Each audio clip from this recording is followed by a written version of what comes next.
Have you ever wondered who holds the ultimate power over heaven and earth in Chinese mythology?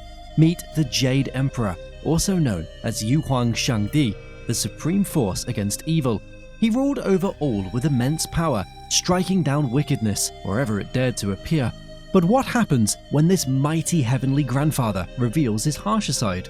In this video, we'll be telling you about such thrilling instances when the benevolent Jade Emperor's kindness took a dark turn.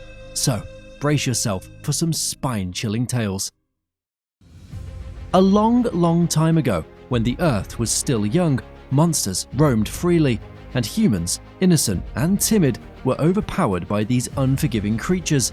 Among them, demons were the most terrifying, destroying everything in their path and leaving nothing but devastation. At that time, the Jade Emperor was just an ordinary god. He looked upon the chaos with a heavy heart. I must help humanity and rescue them from this hell. This god was determined to help humanity, but before he could act, he knew he needed to grow stronger. So, he decided to cultivate his Tao.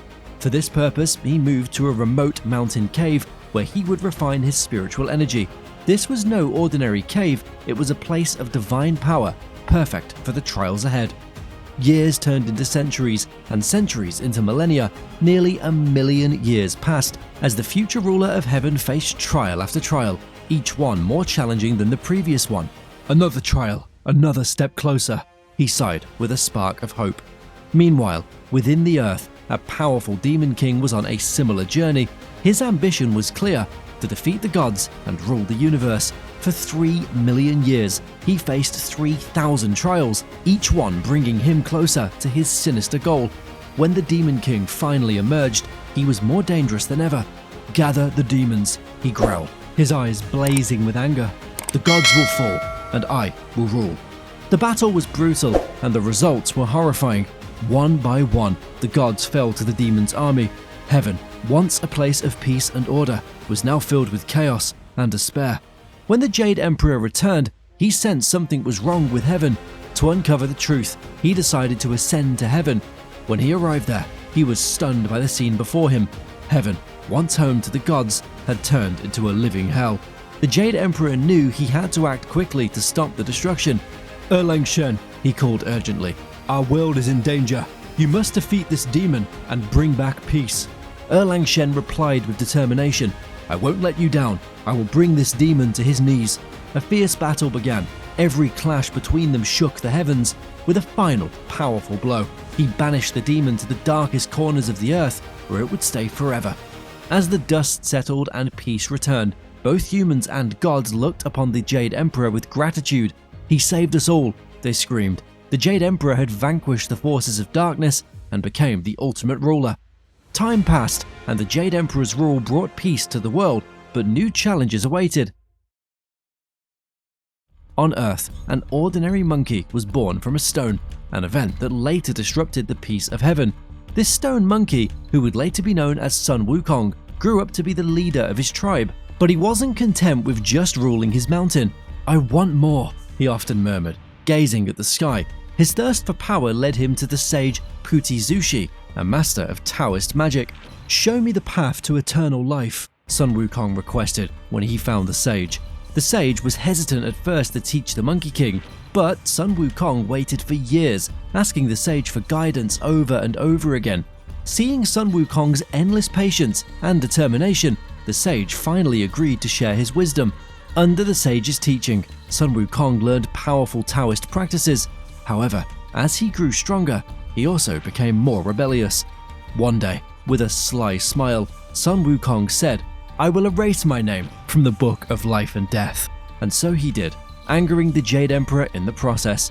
"This monkey must be stopped," the Jade Emperor ordered, his voice filled with anger, as he sent armies to subdue the rebellious creature. But Sun Wukong's skills were too great, and the armies were no match for him. In his anger, the Monkey King stole sacred peaches and immortality pills from the heavenly garden. These were meant for the gods and were essential for their eternal life. Desperate for a solution, the Jade Emperor turned to Buddha for help. Buddha agreed to assist. He set a challenge for Sun Wukong. Buddha said, "Sun Wukong, if you can escape from my grasp, I will recognize your power and grant you what you wish." Sun Wukong, eager to prove his strength, accepted the challenge without hesitation. Sun Wukong raced towards the edge of the universe with all his might. After a long and swift journey, he finally saw 5 enormous pillars stretching across the horizon. Believing these pillars marked the end of the universe, he declared proudly, "I have reached the end of the universe." When Sun Wukong returned, he was stunned to realize that these enormous pillars that he'd seen were actually Buddha's fingers. "No way!" he exclaimed, realizing he'd been cleverly tricked. With a calm, serene expression, Buddha transformed his hand into a giant mountain and pressed it firmly down on Sun Wukong. Struggling to lift the mountain, Sun Wukong screamed, "How can this be? I've defeated demons and monsters, yet I feel powerless against this mountain." Despite his incredible strength, he couldn't lift the mountain. Buddha's voice echoed softly, "Even the strongest have their limits." Trapped under the mountain for 500 years, Sun Wukong faced his challenge with growing insight and acceptance. The Jade Emperor, having resolved the chaos caused by Sun Wukong, continued to rule with wisdom and justice. He also used his wisdom to teach important lessons, one of which came from the Great Zodiac Race. This race would determine the order of the animals in the 12-year zodiac calendar. The ruler of heaven wanted to establish a system to organize time. He announced a grand race, stating, "The first 12 animals to cross the finish line will secure their place in the zodiac cycle." The animals had a massive challenge ahead of them. They needed to cross a wide river to reach the heavenly palace.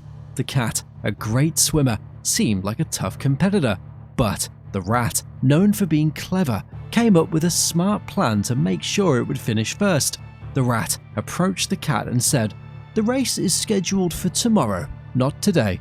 Having a cunning smile and a hint of mischief in its eyes, the cat, trusting its friend, stayed behind. On the race day, the rat set off, but the river was formidable.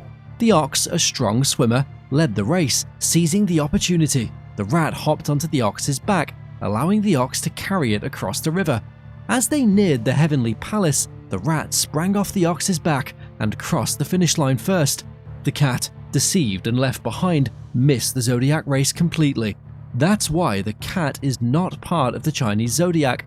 The Jade Emperor, observing the race results, decided to name the first year after the rat, the second after the ox, and the third after the tiger. Though he knew of the rat's deception, he chose to focus on the race outcomes rather than the means used to achieve them. In this way, the Jade Emperor demonstrated that cleverness and strategy could lead to success, even with a touch of deception. He showed that being sharp and aware could make all the difference. Meanwhile, in the divine world, another story was unfolding.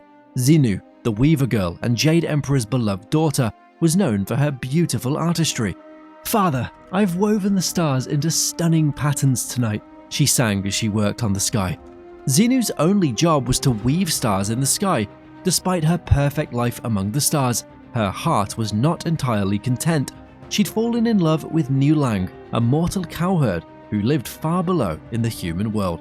And when the Heavenly Emperor, the ruler of all, found out about their love, he got furious. "How dare you defy the divine laws?" he roared, his voice echoing across the heavens. "Gods and mortals can never be together." The Queen Mother of the West, the wife of Jade Emperor, got enraged when she discovered this love affair. She shouted, "This is an unforgivable violation of the heavenly order. We cannot allow this to happen." Together, the Heavenly Emperor and the Queen Mother of the West decided on a punishment. They ordered, "Xinu and Yu Lang shall be separated by the Milky Way, a river of stars so wide that they cannot cross it. This is their punishment for challenging the heavenly laws." With a wave of the Jade Emperor's hand, the Milky Way appeared, a vast shining river stretching across the sky. Xinu and Yu Lang were now separated by this enormous gap. But Xinu and Yu Lang's love was so strong that even the stars felt sorry for them. Each year, on the 7th day of the 7th lunar month, the magpies of the heavens gather.